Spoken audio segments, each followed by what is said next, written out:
Proclamação do Evangelho de Jesus Cristo segundo São João.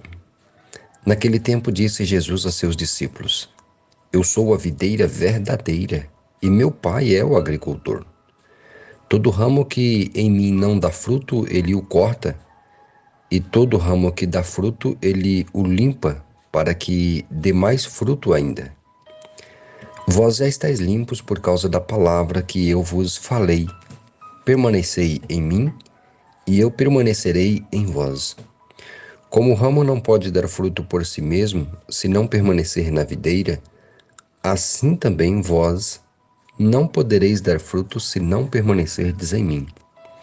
Eu sou a videira e vós os ramos.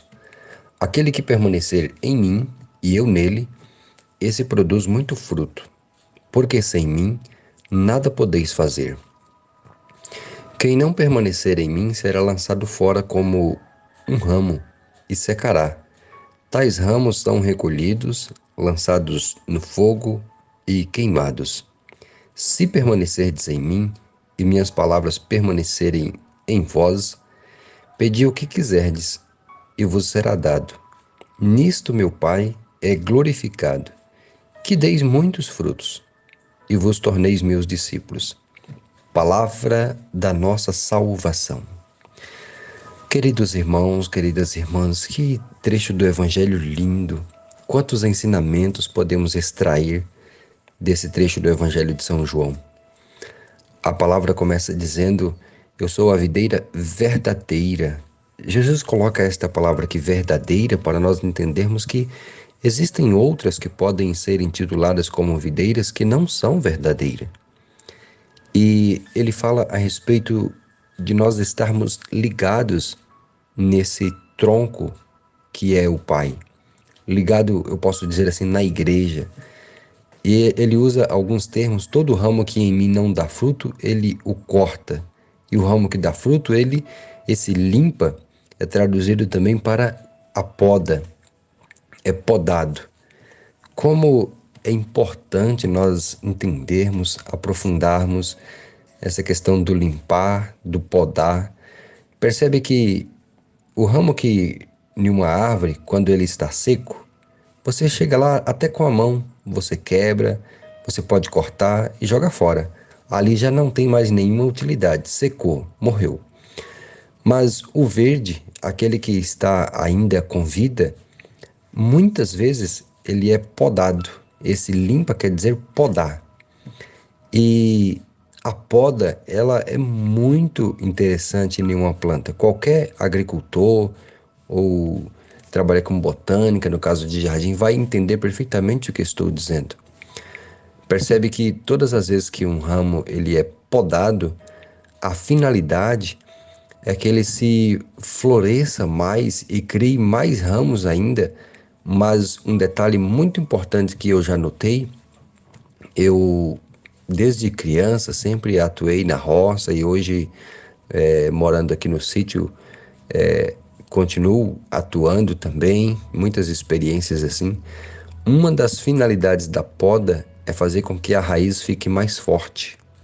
Quando você poda uma planta, ela estava crescendo apenas para cima.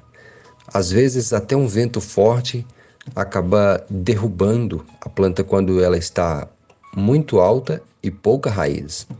E quando se poda, a raiz vai sendo fecundada. Então vem uma ventania e ela não cai, porque ela está mais enraizada para cima do que a altura daquela planta.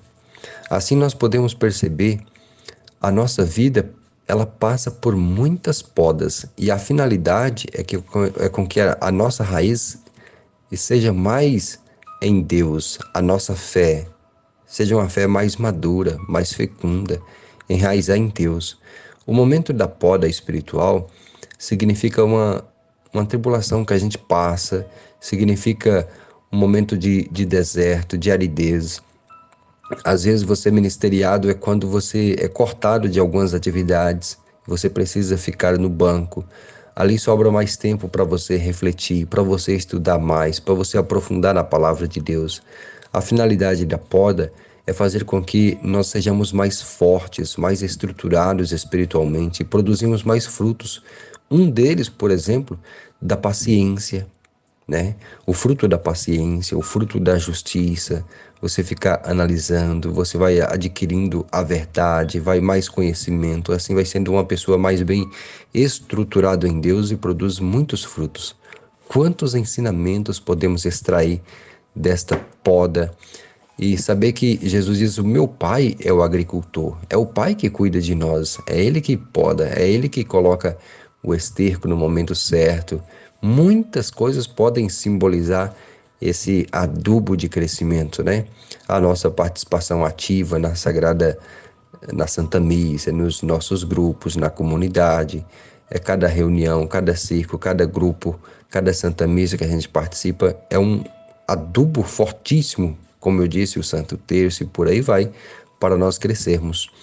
Antes de finalizar, um outro ponto muito importante nesta palavra é a palavra permanecer, que aparece aí inúmeras vezes, se não me engano, 8 ou 9 vezes. Permanecer em mim, permanecer em mim, permanecer. É preciso permanecer. Muitas pessoas, diante de uma poda, de uma luta, de uma dificuldade, de uma tribulação, às vezes acaba se afastando do tronco, se afastando da igreja, se afastando de Deus. E aí vai morrer, vai morrer. É preciso permanecer. Peça hoje a graça de superar bem o tempo da dificuldade, até mesmo desejar ser podado para ser mais forte. Peça a Deus a graça, sobretudo, de permanecer. Quantos anos, irmão Vanilson? Até o final. Eis aí a grande graça, permanecer até o final. Pede a Deus essa graça, amém? Eu desejo a todos um ótimo e abençoado dia, um abraço fraterno do irmão Vanilson Mendes, que Deus os abençoe.